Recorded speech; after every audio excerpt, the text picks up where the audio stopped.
À la date d'aujourd'hui, le Covid-19 a envahi plus de 140 pays, dont le Sénégal. Le nombre de personnes infectées s'élève à plus de 340 000. À ce jour, le Covid-19 a tué plus de 15 000 personnes, plongeant des familles entières dans le deuil et le désarroi. Ce moment est inédit dans l'histoire de l'humanité.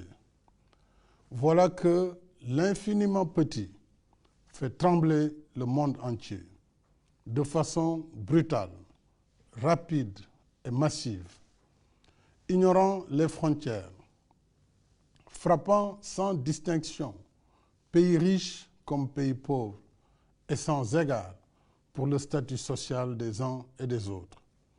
Gouvernants et gouvernés, riches ou pauvres, personne n'est à l'abri du Covid-19. Depuis 3 mois, une véritable guerre mondiale s'est déclenchée contre cet ennemi commun. Notre pays n'est pas en reste. Ce soir, mes pensées vont d'abord aux malades du Covid-19. Je leur exprime toute mon affection et mes vœux de prompt rétablissement. J'encourage le ministre de la Santé et de l'Action sociale et l'ensemble de ses équipes dans la tâche difficile qu'ils mènent de jour et de nuit. Un personnel médical et paramédical dévoué est au front d'une lutte sans merci contre le Covid-19 pour notre salut. À tous ces braves hommes et femmes, je renouvelle mes remerciements et mon soutien dans ce combat risqué contre un ennemi vicieux, mortel et invisible à l'œil nu. Je salue nos forces de défense et de sécurité, ainsi que toutes les bonnes volontés mobilisées dans la lutte contre le Covid-19.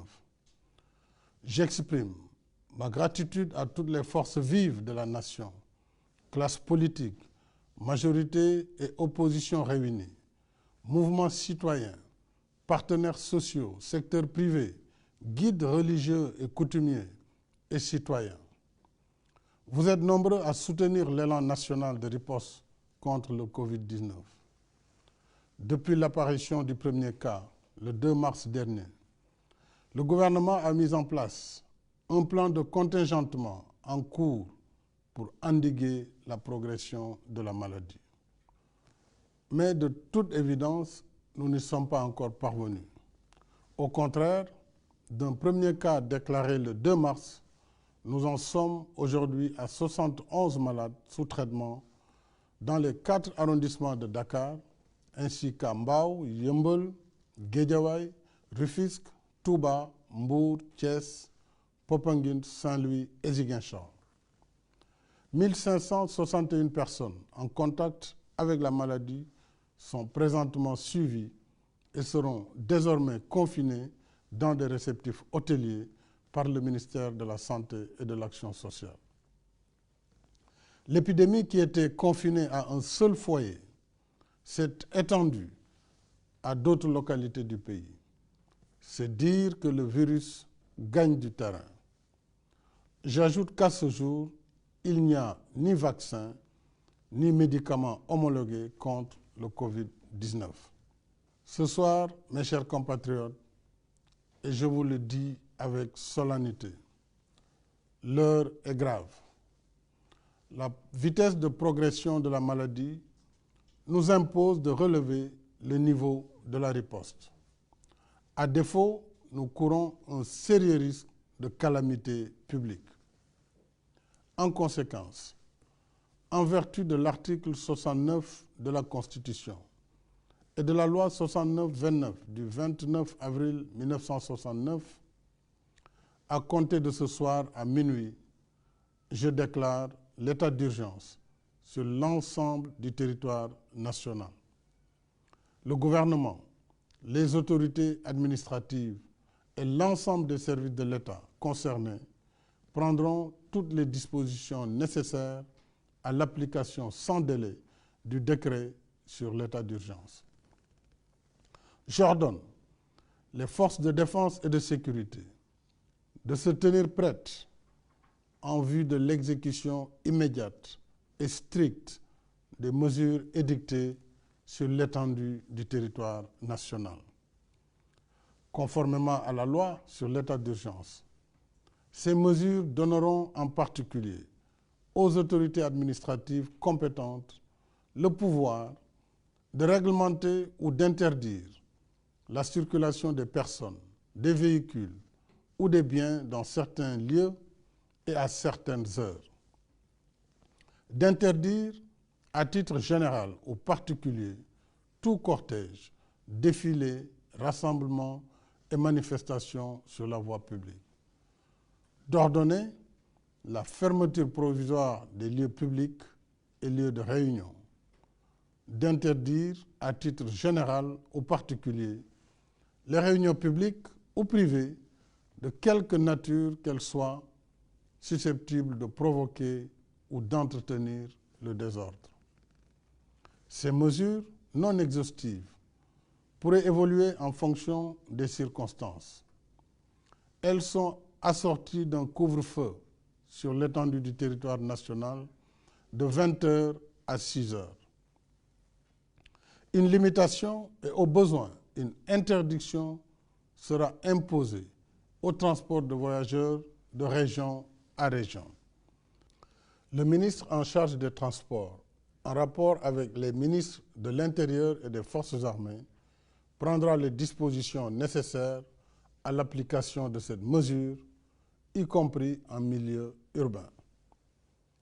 Conformément à l'article 77 de la Constitution, je saisirai l'Assemblée nationale d'un projet de loi habilitant le président de la République à prendre pour une durée de 3 mois des mesures relevant du domaine de la loi afin de faire face aux impératifs d'ordre budgétaire, économique, social, sanitaire et sécuritaire de la lutte contre le Covid-19. Dans ce cadre, j'ai déjà entamé les consultations avec les institutions de la République. Je les poursuivrai demain avec l'opposition parlementaire. Je tiens en particulier à l'approvisionnement régulier du pays en produits médicaux et pharmaceutiques. Il en est de même pour les denrées de première nécessité. Le gouvernement mettra en œuvre des mesures de lutte contre toute hausse indue des prix. Je suis également soucieux des effets de la crise sur l'économie nationale. Pour en atténuer l'impact, j'ai créé un fonds de riposte et de solidarité contre les effets du Covid-19, Force Covid-19, qui sera doté de 1 000 milliards de francs CFA. Ce fonds sera alimenté par l'État et toutes les bonnes volontés.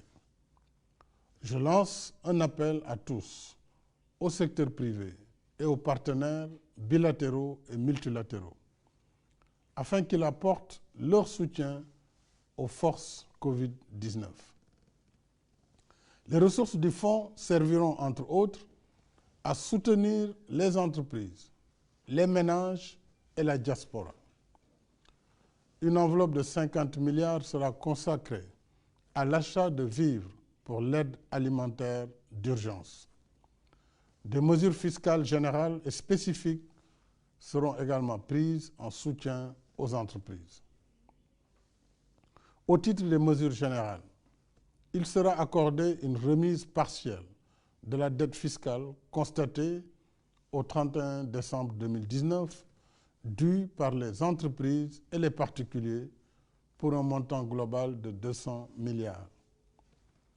S'agissant des mesures spécifiques, elles bénéficieront aux secteurs les plus touchés par la crise du Covid-19, en particulier l'hôtellerie, la restauration, le transport et la culture. Ces mesures seront également étendues à la presse, compte tenu des changements induits dans ces grilles de programme et du rôle de service public qu'elles jouent dans le contexte de la crise. Les ministres en charge des Finances et de l'Économie prendront les dispositions nécessaires à l'application de ces mesures.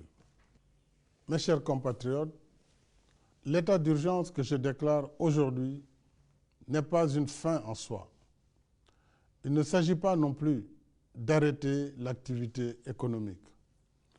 Il répond à un péril imminent si nous ne redoublons pas d'efforts.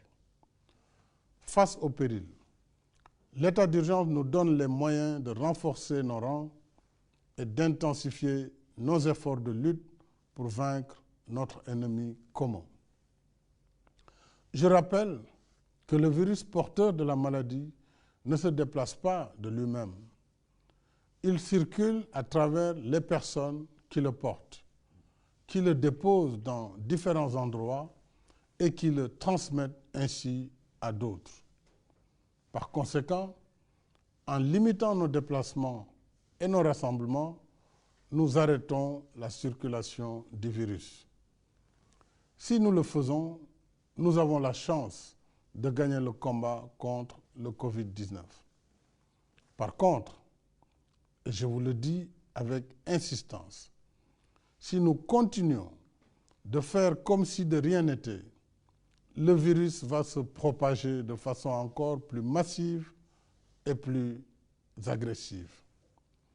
Et malgré leur dévouement, nos personnels de santé seront alors débordés et ne pourront plus contenir la situation.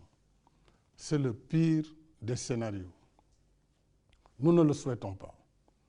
Alors, j'en appelle à une prise de conscience nationale sur la gravité de la situation.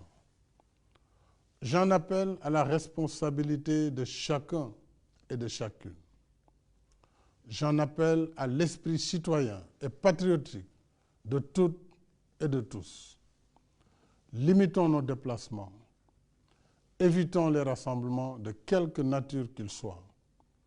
Il y va de notre propre santé et de notre propre vie.